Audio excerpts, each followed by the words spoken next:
and said to me, quote, Steph Curry would not have averaged more than 17 points a game. And now he wasn't talking about his skill set. He said in our era, we would have hurt him. He said we would have hurt him.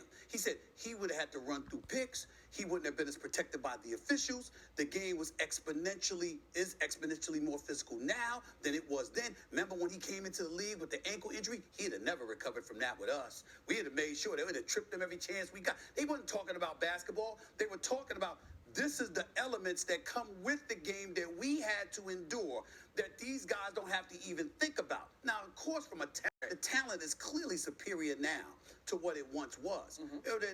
Evolution kicks in. So last night, Steph Curry has 52 points, 12 threes made, 10 rebounds, 8 assists, 5 steals, and 1 block. Only one of 3 players to get 50-plus points, 10 rebounds, 5 assists, and 5 steals in a game. Rick Barry did it in 1974, Anthony Davis did it in 2016, and Steph Curry did it in 2025.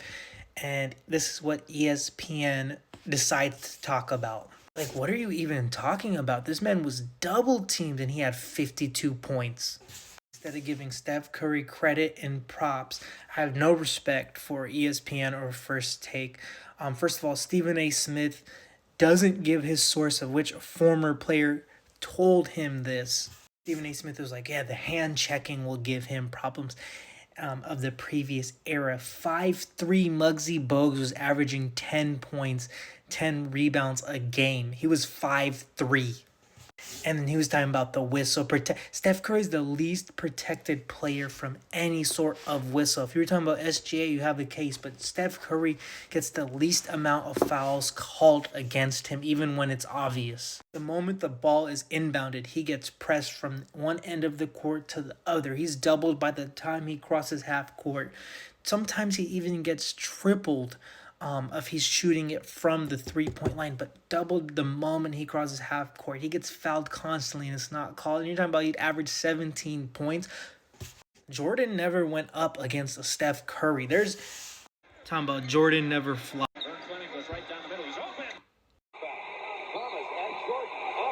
Like, they're talking about he's shooting wide open jumpers. What kind of defense is that?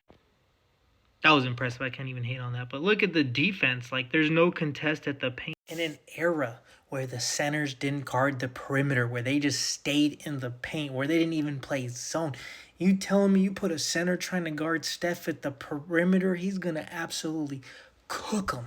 ESPN never mentioned that Steph Curry passed LeBron in 50-plus point games and 537 less games played. ESPN made sure to leave that out.